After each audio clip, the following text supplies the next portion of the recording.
what you gotta say, but don't play. Say what you gotta say, but don't play. Say what you gotta say, but don't play. What is up, you guys? It's y'all spiritual fairy godmother, and I am back, okay? Except for I'm not back with another read. I am back with a smoke session. So we're gonna be going ahead and lighting up a blunt tonight and having some conversation. If you guys have a blunt, if y'all got some tea or some coffee or a bong or a journal, or y'all just kind of like to listen while you drive or listen while you get dressed or anything like that, just go ahead and get comfy, and we're gonna go ahead and light up this blunt and dive into the conversation. So tonight's topic will be about soulmates, twin flames, and pretty much unconditional love, okay? And yeah, so that's what we're gonna be talking about tonight. I got me a blunt. Hopefully y'all smoking with me. If you're not, you're not. But hopefully y'all kind of got something to do with me. It's probably noise in my background. It is 2 o'clock in the morning downtown on a Friday night, so you know, it's plenty of people like leaving the bars and all that kind of stuff. It's been so many like fire sirens and police sirens and stuff going off all night. So that's Milwaukee, Wisconsin for you, okay? If you did not know, I live in Milwaukee, Wisconsin. Okay, so let's go ahead and spark this blunt and get into the conversation.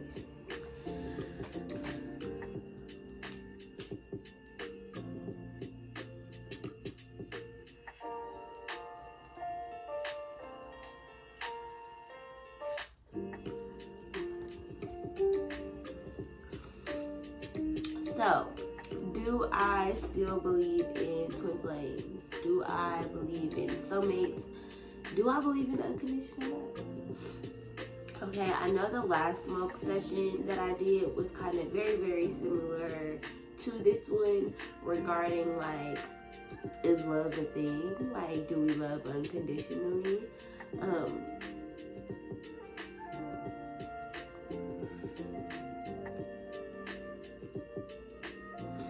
A lot of what I do as like a mission worker or as a light worker, as a spiritual being, whatever you want to call it, is love work. I work with love. I work with the frequency of love, the energy of love, whether that be platonic friendships, family dynamics, relationships. I work in love. It's always been something I've been infatuated with. Like, I love love. I wear my heart on my sleeve. I absolutely love love. So how I found my spirituality was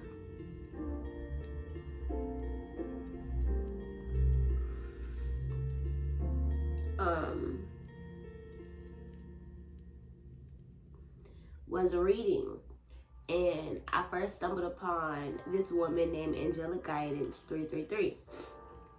And it's crazy that I look back on it because all of the people who I started off watching tarot readings from, they no longer do tarot readings. None of them do tarot readings anymore. And the ones that still do, I don't watch them anymore.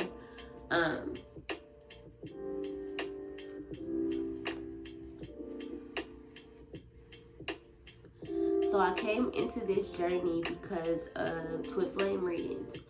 I didn't know anything about tarot. I don't remember the first video that I watched. I think the first video that I watched was from Angelic Guidance 333, and then there was another woman. I can't think of what her old tarot name used to be, but she doesn't do tarot anymore. She was a black woman. And she does like prophetic words now, which is still, it's tarot, it's divination, just without the cards and stuff. And I noticed that a lot of the people that I was watching started to become the people they were talking about, or at least that's what it felt like to me. I felt a lot of bitterness in the community, especially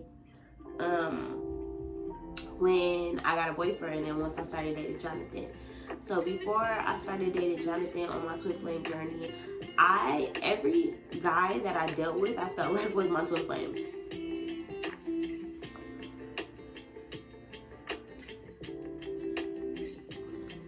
Because tarot readings are energy. So it's whatever energy that you're in at the moment that will resonate with you, whether it be something that happened in the past or something that you're aligning with now. You are energetically matched to whatever you watch, whatever you're drawn to. And at the time, I understood that, but I was honestly just watching because you got people on the screen telling me that I'm gonna fall in love and that God's sending me this person and this person is going to be like this and like that, and you know, all of these amazing things that made me fall in love with spirituality. And I don't know if I more so fell in love with the fact that I could potentially be in love, or was it actually spirituality?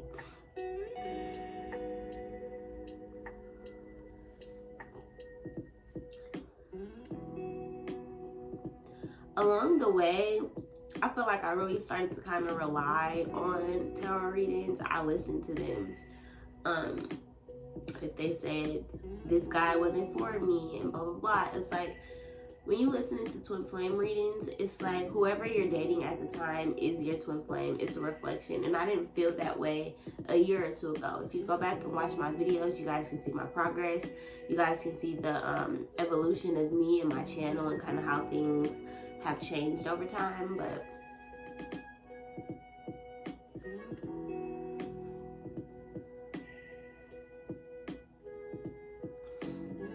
I really held tight onto those readings and what they meant and what they signified, and everything that they were saying was happening to me like in real time. So of course it's like, what the fuck, bitch, wait. You said that and it happened. Not only that, but I was doing my own readings, and again, everything about my readings was happening or was in my reality. So I started to kind of depend on them.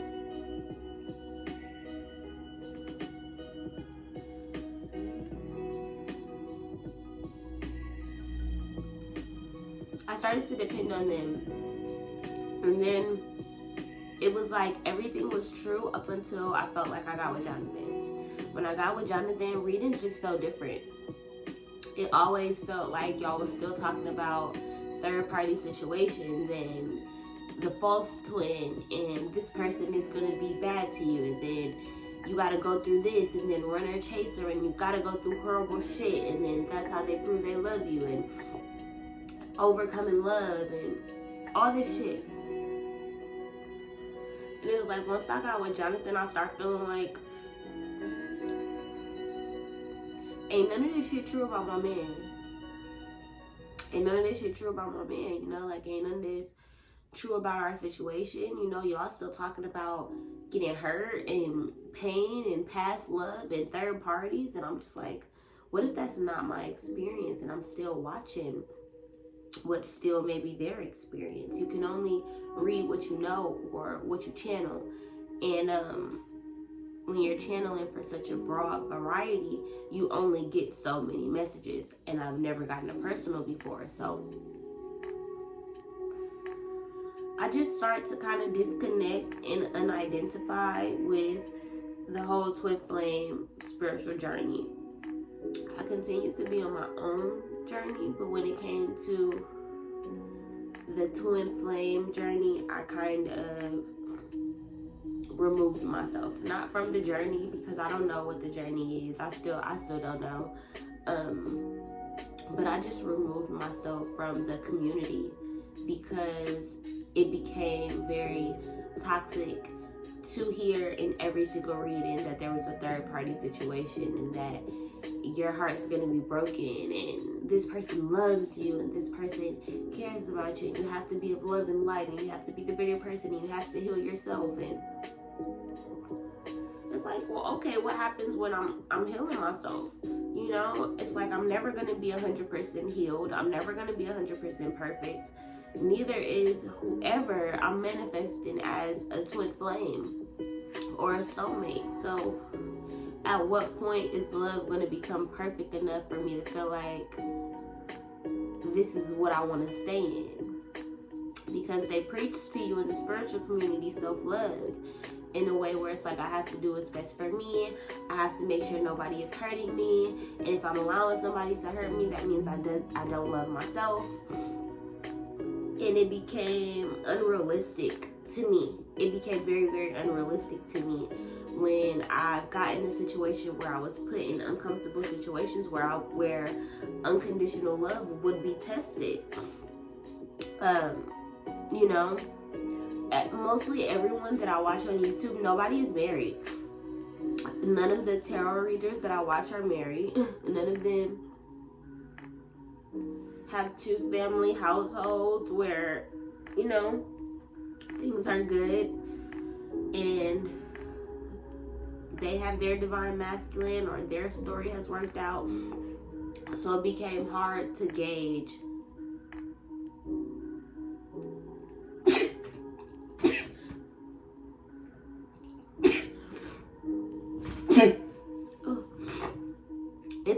it became hard to gauge if I trusted or believed in what they were preaching to me. Now, again, I do readings, so it caused me to stop for a while, to stop doing readings for a while, because I didn't want to give people false hope, or I didn't want to tell people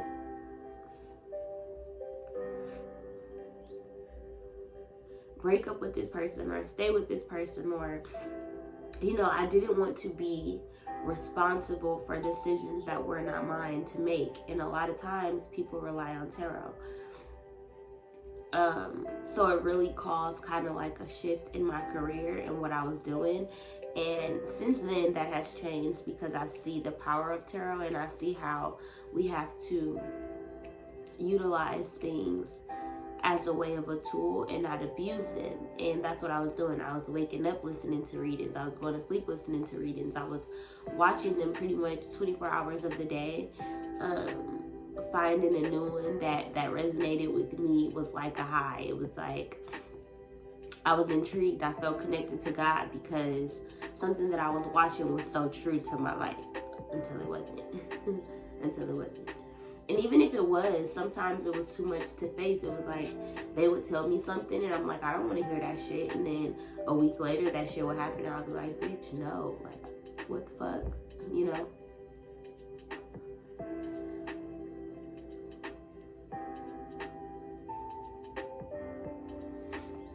I feel like being in a relationship that really, really tested not only my faith in spirituality, but my faith in God. Like, in my relationship, you guys know I've had 3 miscarriages.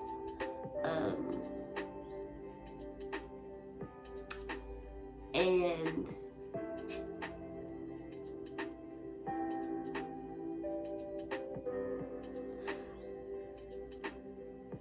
in moments like that, you really question, like,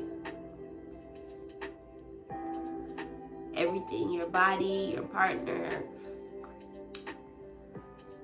God, whose fault it is, or maybe we're not supposed to be together, and maybe this is a sign, or maybe that's a sign. And, you know, I've been through so many different phases of life in just the short 2 years that I've been in a romantic relationship, that the way that I perceive love, or the way that I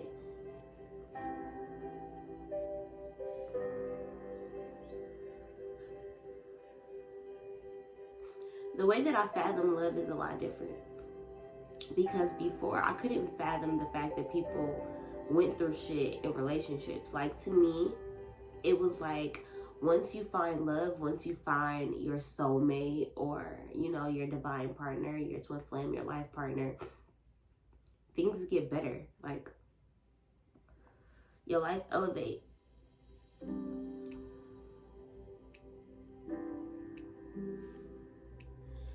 And I think that happens. Like I fully believe in that. I fully believe in like real love and true love, but it's like what I see as true love is completely different now. And it's like I'm struggling to grasp unconditional love and spirituality and self-preservation and self-love, because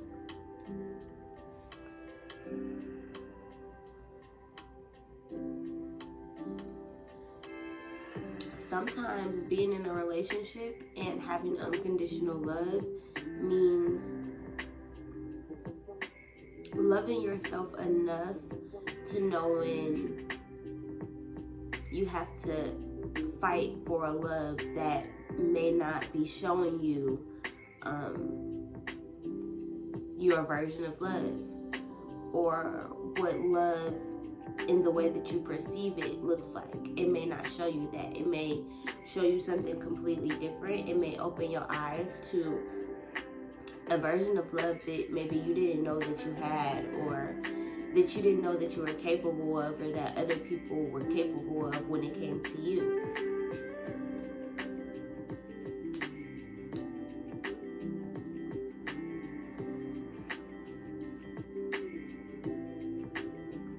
I've been learning to kind of not be as vulnerable when it comes to like social media, but at the end of the day, this is my job and this is a part of my purpose.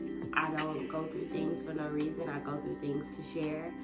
And I feel like it's so taboo to talk about the bad in your relationship. And it's so taboo to have people know your business, you know? And I think that that's why so many of us suffer silently, because we're taught to not really talk about things. And I think that for me, suffering in silence hurts too bad.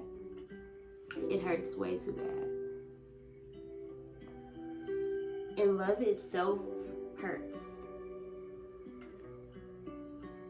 And that's the illusion that it doesn't. And that it feels so good, and that it's perfect, and that, you know, that there's a fairy tale. Like, the bad shit happens before the relationships and all the movies and all the fairy tales, you know. Even on the rom-coms and the comedies and any kind of love story, all the bad shit happens, and then you end up falling in love in the midst of all the bad shit happening, and then it's a happily ever after. And that's not the end of the fucking story. You know, we never see the end of the fucking story. There are never sequels, and then the sequels that we do have, we never like them as much as the fucking first movie, because, yeah, you know, it's like we don't want to get to know people's trauma and pain and the bad side and the hard side and the complicated side. And we say we do, but then we get into these intimate relationships and we hold people up to this perfect standard all the time of what they have to be. And it's not fair. You know, people don't always have to be good. People are not always happy. People are not always going to give you 100%. People are not always going to be able to put you first. People are not going to always be able to consider you. Sometimes it's hard for people to consider themselves.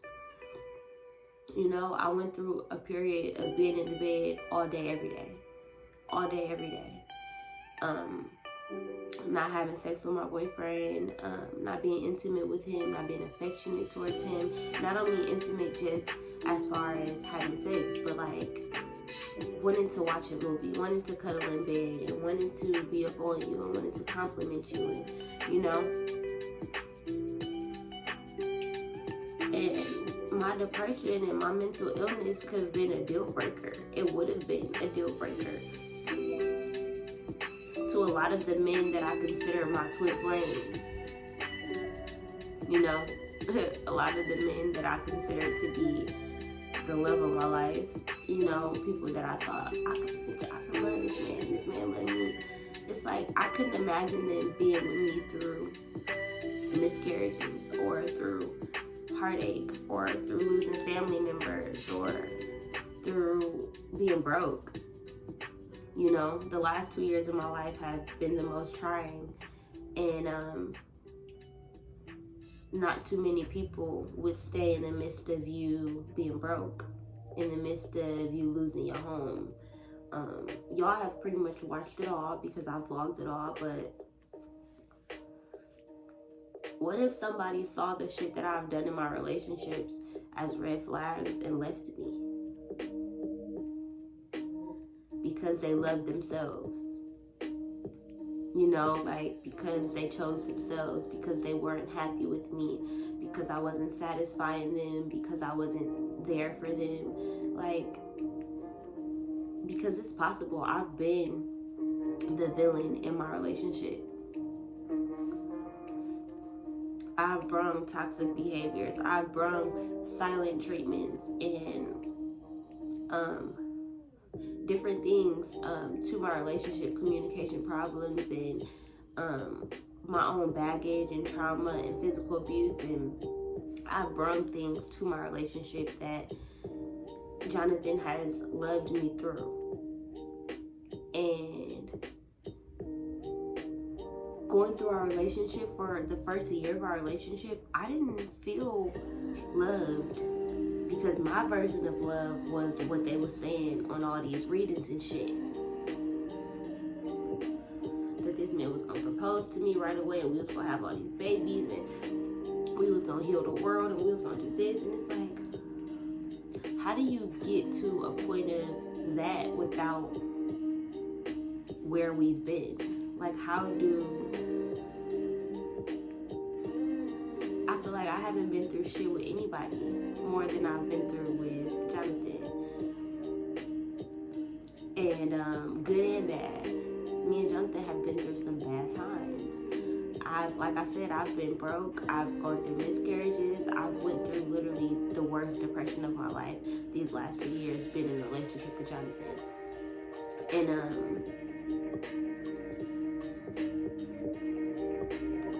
I went through him going to jail. I went through court shit. I went through a phase of just turmoil within myself, within my spirituality, within what I believed in, within my relationship, within me and my mom's relationship, family dynamics.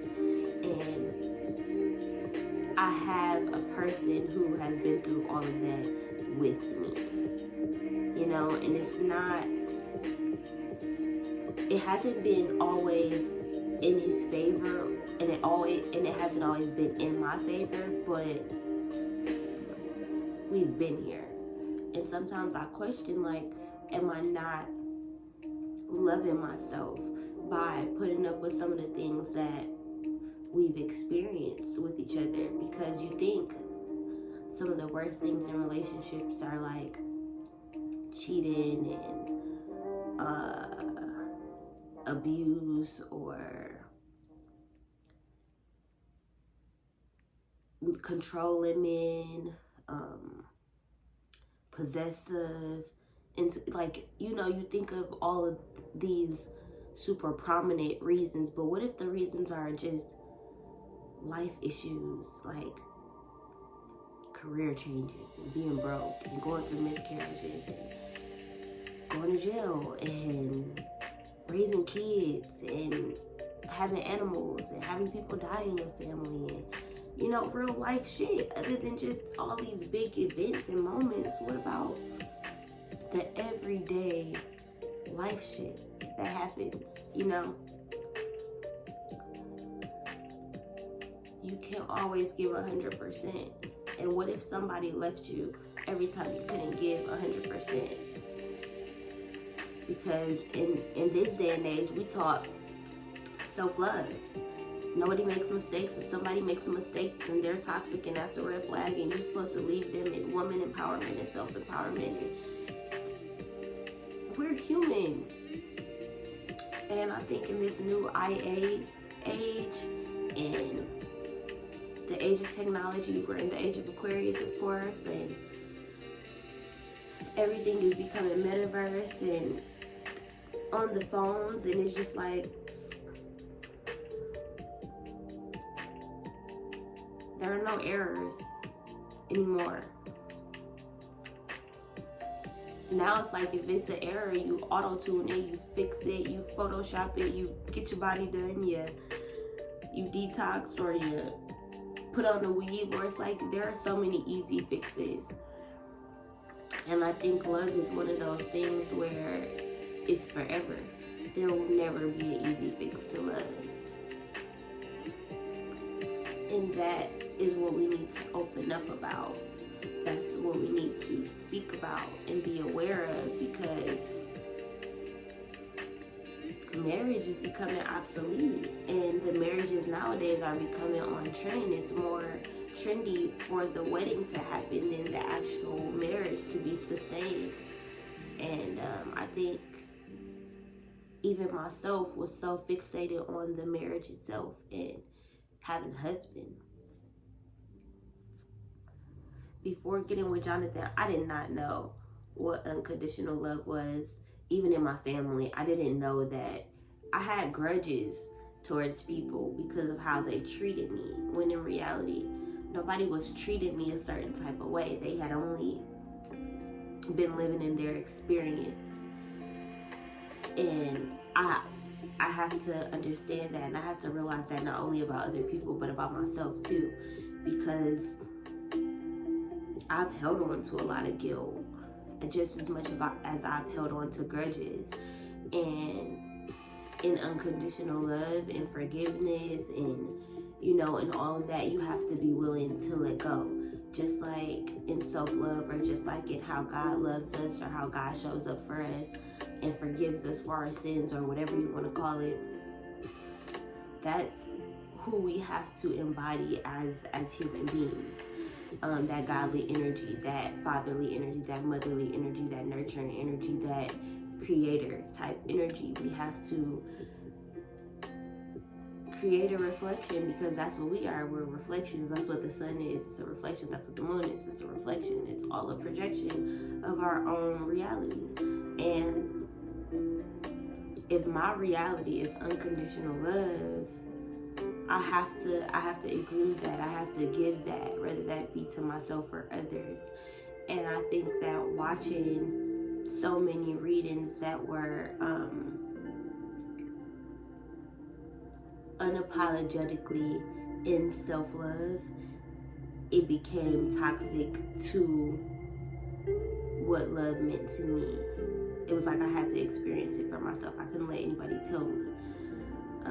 And I think that has made my job and my career a lot better, because I'm able to read from a different perspective. I'm able to understand love and light in the way that it's channeled to me, in a way where I'm not bitter, or I'm not resentful, or I'm not putting my own knowledge and my own life lessons into my readings, but I'm able to separate myself due to being understanding and having that unconditional love.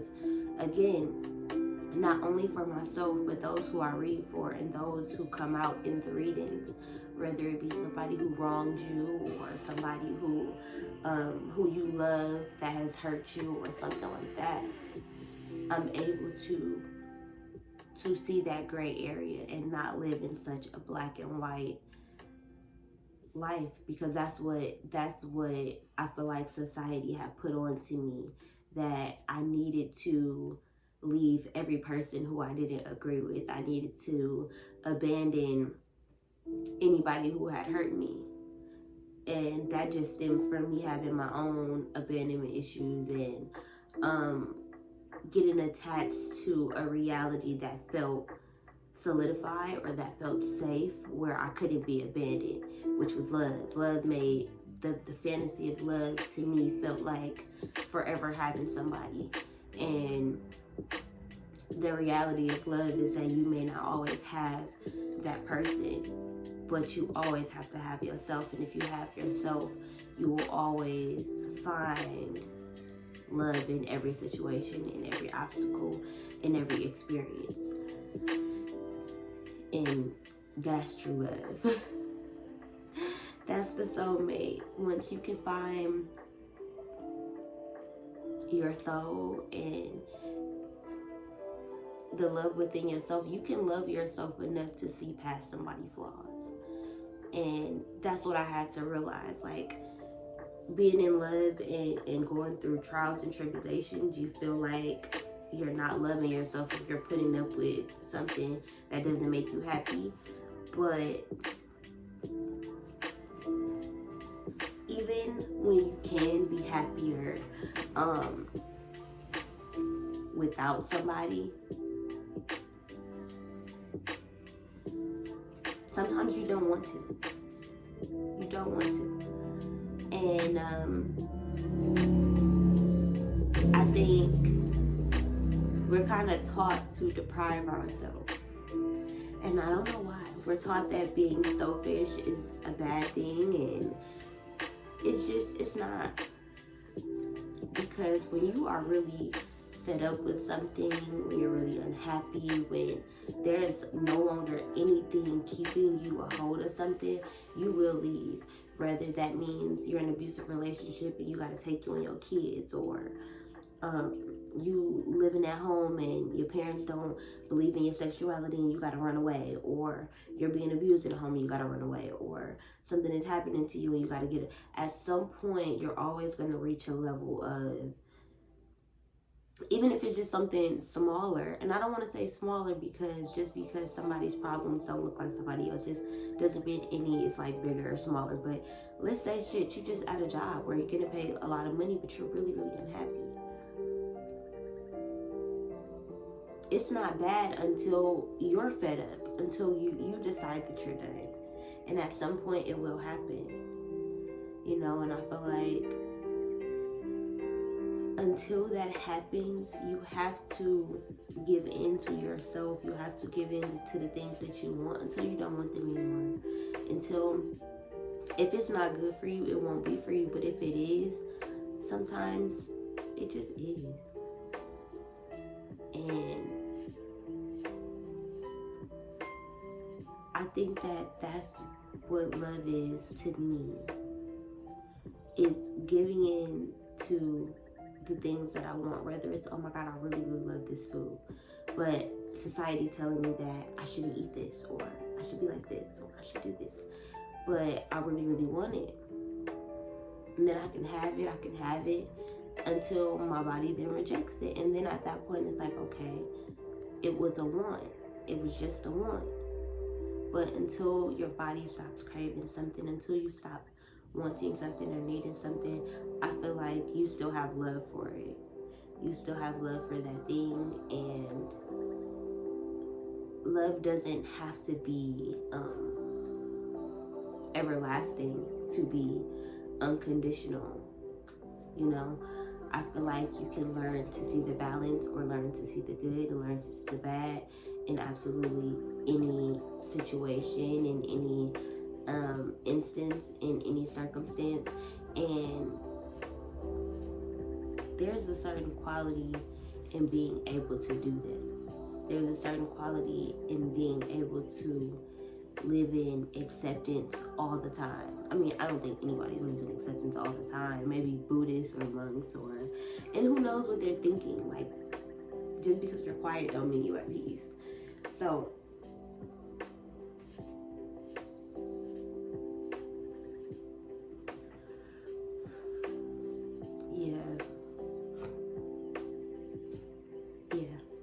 I don't know. To sum it up, do I still believe in twin flames and soulmates and unconditional love? As far as twin flames, I don't know what I believe. I feel like spirituality and religion and divination and stuff, I feel like there is a spectrum. I don't feel like there's a right or wrong.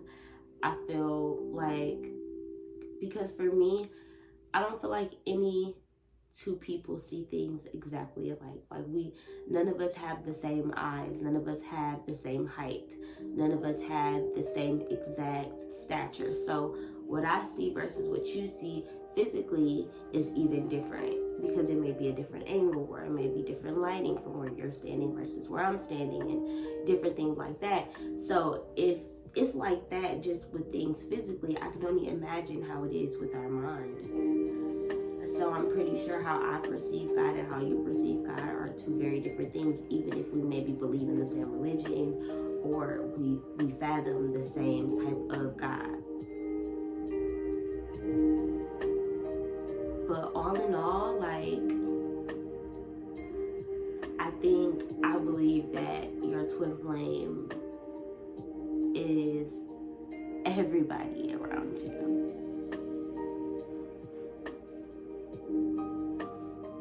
Everybody around you. I feel like everybody that you come in contact with, you give a piece of your soul to. Because one thing I noticed with me having a mental illness, I have DID, if you guys did not know. I have a whole playlist on mental health and spirituality and how they coincide. But I noticed that, like, even if I don't have memories with a certain person, people have memories with me. Like, people will tell me, like, I met you at so-and-so, and I know you from so-and-so, and I'm just like, So, you live in people's lives even if you don't think so. Even if you held a door for a stranger, you don't know what kind of day that stranger had. And that could be something that you completely don't remember, but that stranger is like, I remember the day my dad died and this person just paid for my groceries. You know? So, I feel like your twin flame is kind of anybody who is showing you a reflection of yourself. Anybody who you feel love for or compassion for. I feel like it's just a reflection of your inner world, and it's you wanting somebody to show you compassion. It's you understanding maybe what it feels like to be in that person's shoes, even if you haven't been there. And the twin flame journey is your passions. It's a flame. It's a fire energy. It's your triggers, or the things that cause you to think. And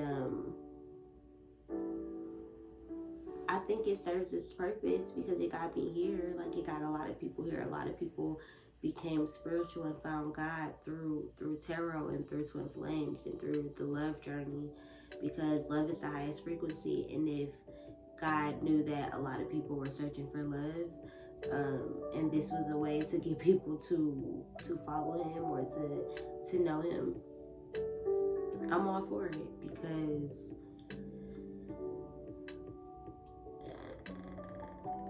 I went through some shit on my twin flame journey, like dating different people, and I literally had a manifesting my husband playlist where I was dating different guys, and I'm telling you, all the readings was hitting on everything that every nigga I was dating, like,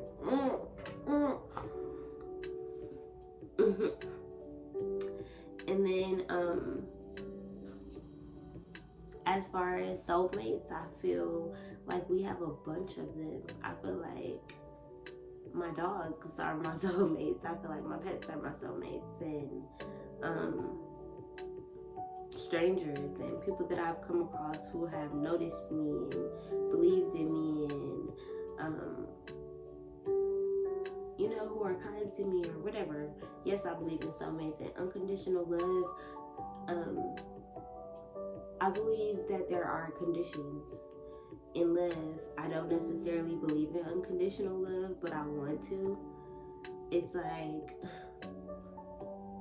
I'm trying to find that balance between loving myself and loving my partner, and loving my family and loving the people in my life, because nobody is perfect. And I'm coming into realization of that, and that I'm not perfect, and that people are allowed to make mistakes, and people are allowed to hurt me, and it's not anything that people are necessarily doing to me. And that's what life is. You know, life is evolving and being hurt and getting through it and going through it, and that's okay. You don't have to leave every single person who hurts you, but the people who you see value in, even when they hurt you, I feel like love them until you can't. Love them while they're here. That's all we can do. Like, I don't know. Especially in the times that we're in, I feel like we're in a purge, but that's a whole different conversation for a whole different day. But yeah,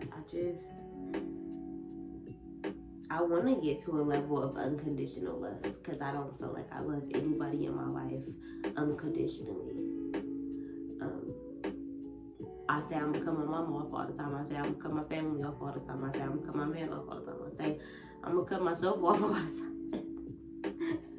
Like, it just, I don't know. I don't want that to sound like suicide or anything, because that's a thing. And you know, I don't want to glamorize that or joke about it or make light of it, because that's not at all what I meant. I mean, I like set boundaries for myself. Like, I'm gonna stop smoking, you know. And then it's like, bitch, you love smoking. Like, you love it. Like, you love it. I love it. But yeah, I don't know if I answered my own question. I don't know if you guys were enticed or invoked to kind of answer the question for yourself. But if you wasn't, I beg you to answer the question. You can either leave a comment in the comment section down below. You guys can talk to each other or start up a conversation, or you can kind of just think about it to yourself and ask yourself, like, do you feel like you love unconditionally? You know, do you feel like you have a soulmate? Do you want a soulmate? Do you have a twin flame? Do you still believe in twin flames? Do you know anything about the twin flame journey? If you don't and you're curious and you want to ask questions, you can do that down below too. Again, this is a community. Y'all used to be talking in the comments. Y'all kind of done quieted down, but I know that's my fault. I've been inconsistent. But definitely leave comments down below. Let's go ahead and start up a conversation. Let's go ahead and talk about it. But yeah, I'm high, I'm tired, and I'm actually gonna roll up again, watch me a movie, and before my ass to sleep. I hope you guys enjoyed this video. If you did, give this video a thumbs up, leave a comment down below, share this video to all your smoker friends, and I am out of here, y'all.